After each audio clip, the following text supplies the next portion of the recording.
Hi students, we are studying now our chapter number 1 of our science subject, nutrition in plants.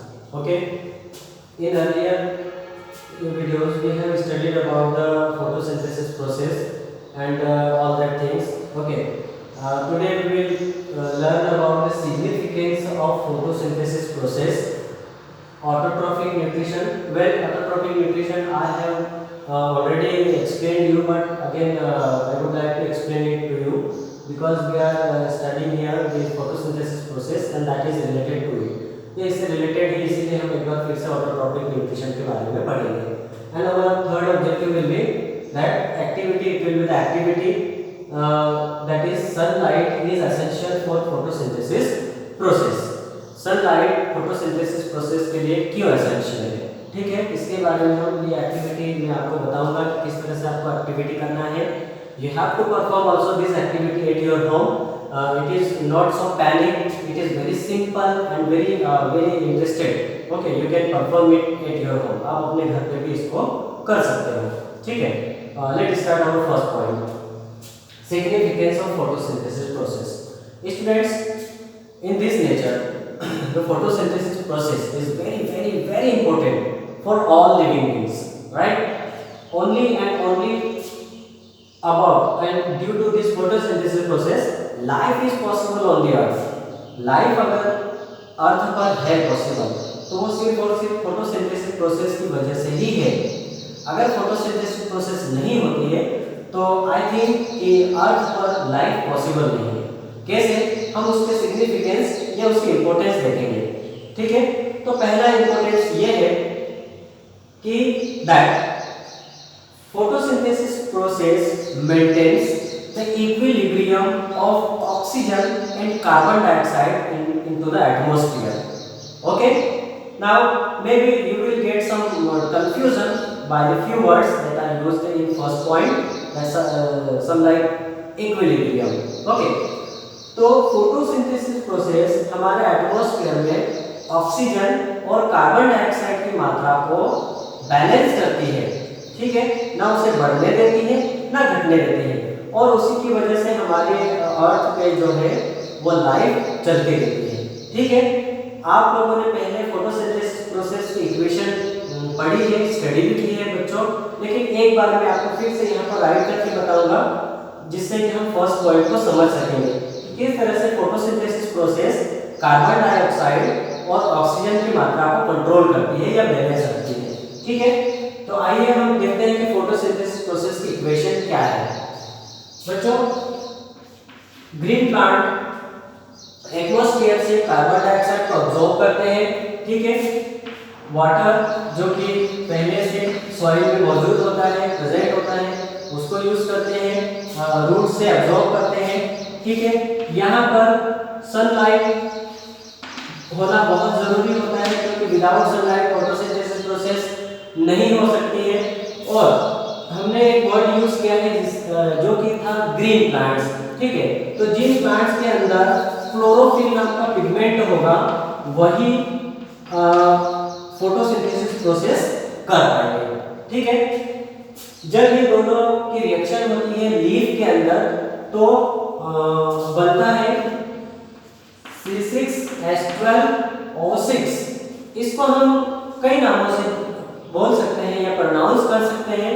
For example हम इसको starch भी कह सकते हैं, इसको कार्बोहाइड्रेट भी कह सकते हैं, ठीक है. अल्टीमेट ये कन्वर्ट होता है बाद में, या फिर इसको हम ग्लूकोज भी कह सकते हैं, ठीक है बच्चों. तो मैं यहाँ पर लिख देता हूँ उसका नाम ग्लूकोज, जो कि प्लांट के अंदर स्टोर होता है, ठीक है.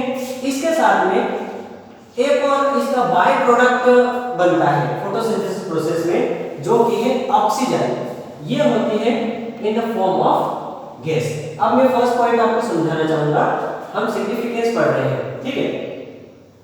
तो यहाँ पर देखिए प्लांट जो है कार्बन डाइऑक्साइड को नेचर से अब्सॉर्ब कर रहे हैं, ठीक है. मतलब नेचर में जो कार्बन डाइऑक्साइड है उसको ले रहे हैं, अंडरस्टैंड, उसको यूज कर रहे हैं और खाना बना रहे हैं जो कि उनका खुद का खाना भी है और एनिमल्स और ह्यूमंस का भी है, डायरेक्टली और इनडायरेक्टली. और उसके साथ साथ में ऑक्सीजन गैस रिलीज कर रहे हैं, ठीक है. इसका मतलब कार्बन डाइऑक्साइड को ले रहे हैं, ऑक्सीजन को रिलीज डिक्रीज कर रहे हैं। उसी ऑक्सीजन का यूज हम कर रहे हैं, एनिमल्स कर रहे हैं, ठीक है। जो हायर कैटेगरीज के एनिमल्स हैं, जो भी लॉयन है, कैट है, बफलोज है, गॉट है, डॉग है, एक्सेट्रा जो भी एनिमल्स होते हैं वो सभी इस ऑक्सीजन का यूज कर रहे हैं। वो फिर से कार्बन डाइऑक्साइड रिलीज करते हैं थ्रू द रेस्पिरेशन, ब्रीथिंग, और वही कार्बन डाइऑक्साइड फिर से प्लांट यूज करते हैं। इस तरह से कार्बन डाइऑक्साइड और ऑक्सीजन जो है वो सर्कुलेट होती रहती है, और वो सिर्फ और सिर्फ इसी फोटोसिंथेसिस प्रोसेस की वजह से, ठीक है। इसलिए फोटोसिंथेसिस प्रोसेस बहुत इंपॉर्टेंट है। चलिए अब मैं इसका सेकंड इंपॉर्टेंस बताता हूं। ये कार्बन डाइऑक्साइड की मात्रा को रिड्यूस करती है। It decreases the amount of carbon dioxide in the atmosphere. बच्चों, carbon dioxide gas hot gas होती है, ठीक है। ये हमारे एटमॉस्फेयर का, हमारे एनवायरनमेंट का टेम्परेचर बढ़ाती है, ठीक है। तो फोटोसिंथेसिस प्रोसेस उस कार्बन डाइऑक्साइड के अमाउंट को डिक्रीज करती है अब्सॉर्ब करके, ठीक है। साथ ही साथ जो एटमॉस्फेयर में एक्स्ट्रा ऐड होने वाली कार्बन डाइऑक्साइड है, किसके थ्रू? हमारे थ्रू। हम रेस्पिरेशन करते हैं, हम बहुत सारे फ्यूल्स जलाते हैं, घर पे लकड़ी जलाते हैं, या कहीं जंगलों में आग लग जाती है, ठीक है, या फिर इंडस्ट्री से स्मोक निकलता है, या हमारे जो व्हीकल्स चलते हैं, हमारे जो वाहन दौड़ते हैं सड़कों पे, तो उनसे जो धुआं निकलता है उससे भी कई ज्यादा मात्रा में कार्बन डाइऑक्साइड और कार्बन मोनोऑक्साइड निकलती है, ठीक है। उन सभी गर्म गैसों को प्लांट्स अब्सॉर्ब करते हैं, ठीक है, जिससे कि हमारे एटमॉस्फेयर में उसकी मात्रा कम होती रहती है, और इस तरह से उसकी मात्रा को बैलेंस करते रहते हैं, ठीक है। इसलिए सेकंड पॉइंट हमारा ये सेकंड सिग्निफिकेंस ये हुआ कि फोटोसिंथेसिस प्रोसेस कार्बन डाइऑक्साइड की मात्रा को कंट्रोल करती है, ठीक है। थर्ड, जितने सारे भी लिविंग बीइंग्स हैं वो सभी सिर्फ और सिर्फ फोटोसिंथेसिस प्रोसेस की वजह से ही अर्थ पर सरवाइव कर रहे हैं, ठीक है। मैं आपको बता चुका हूं कि फोटोसिंथेसिस प्रोसेस से ऑक्सीजन गैस रिलीज होती है जो कि हमारी लाइफ लिविंग गैस है। इसी के साथ साथ बच्चों, फोटोसिंथेसिस प्रोसेस के द्वारा ही प्लांट्स अपना खाना बनाते हैं, और वही खाना सारे एनिमल्स और ह्यूमंस खाते हैं, ठीक है। इसलिए फोटोसिंथेसिस प्रोसेस बहुत इंपॉर्टेंट है, ठीक है, ऑक्सीजन के लिए भी और हमारे खाने के लिए भी, ठीक है।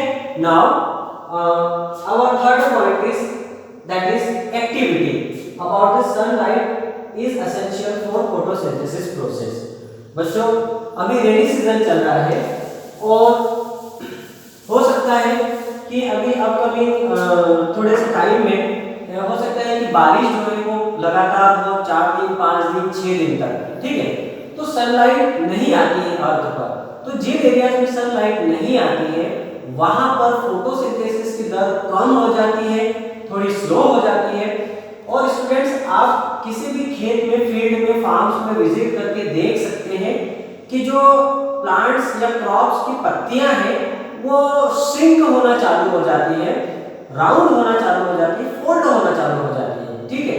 और उनका कलर डल हो जाता है, येलो हो जाता है, ठीक है। वो इस वजह से क्योंकि फोटोसिंथेसिस प्रोसेस उनमें स्लो हो जाती है या रुक जाती है, ठीक है। तो आइए मैं आपको वही, क्योंकि आपको ऐसा मौका देखना पड़ेगा, चांस देखना पड़ेगा कि कब ऐसा होगा और कब हम वो देखेंगे। उसके लिए आप घर पे ही एक्टिविटी कर सकते हैं। It is a very simple activity. कैसे कर सकते हैं? Look at here. हम सभी के घर में पॉट प्लांट्स तो होते ही हैं, पोटेड प्लांट तो होते ही हैं, ठीक है। आपको क्या करना है, आप एक पॉट प्लांट लीजिए, ठीक है। उसमें बहुत सारी पत्तियां होंगी, लेकिन मैं यहाँ पर आपको फॉर एग्जांपल कुछ ही पत्तियां बना करके बता रहा हूँ, और किसी भी तरह का प्लांट हो सकता है, इट इज नॉट नेसेसरी। लेकिन हाँ, एक बात का ध्यान रखना बच्चों कि वो प्लांट ऐसा हो जिसकी पत्तियां ब्रॉड हो, चौड़ी हो, जिससे कि आप ये एक्टिविटी कर सकें, ठीक है। अब इस पोटेड प्लांट को आपको एक डार्क रूम में ले जाकर के रखना है बच्चों, ठीक है। उस डार्क रूम में कम से कम 2 दिन तक आपको इस प्लांट को रख देना है, अंडरस्टूड। उसके बाद में आपको क्या करना है कि एक ब्लैक टैप जो होती है, ठीक है, उस ब्लैक टैप को इसकी एक पत्ती पर इस तरह से टाई करना है, आसपास में लपेट देना है एक पोर्शन में, मिडिल पोर्शन में, ठीक है। और फिर से उसको सनलाइट में रख देना है, understand. you again keep it in the sunlight, in where the sunlight is falling. Okay, जहाँ पर sunlight आ रहा है. अब आप इसको कुछ दिनों तक रख दीजिए. Suppose you keep it for 4 or 5 days. उसके बाद में इस लीफ को प्लग कर लेना, यहाँ से तोड़ लेना और फिर ये टैग को केयरफुली उसमें से निकालना. तो बच्चों आप ऑब्जर्व करोगे, सपोज कि हमने वो एक्टिविटी कर ली है और हमने उस पोर्शन में से लीफ को निकाल लिया है, सॉरी टैग को निकाल लिया है, ठीक है. तो इस पोर्शन में आप देखोगे कि ये वाला पोर्शन बहुत ही लूज हो जाएगा और है ना, इसका जो कलर है वो बहुत डल हो जाएगा, ब्लैक हो जाएगा, ठीक है, या थोड़ा सा डार्क, बहुत डार्क ग्रीन हो जाएगा. अंडरस्टूड. और ये वाला जो कलर होगा वो एकदम ब्राइट होगा. Why it is? Because student, because यहाँ पर जो है वो सनलाइट फॉर्म हो रही थी, इसलिए यहाँ पर सनलाइट जो फोटोसिंथेसिस प्रोसेस है वो चल रही थी. लेकिन जहाँ पर आपने टेप टाई की हुई थी वहाँ पर फोटोसिंथेसिस रुक गई थी. व्हाई? क्योंकि वहाँ पर सनलाइट नहीं पहुँच रही थी. Understood? So student, by this activity we can say that sunlight is essential for photosynthesis process. Without photosynthesis process, without sunlight, the photosynthesis process cannot take place. Thank you.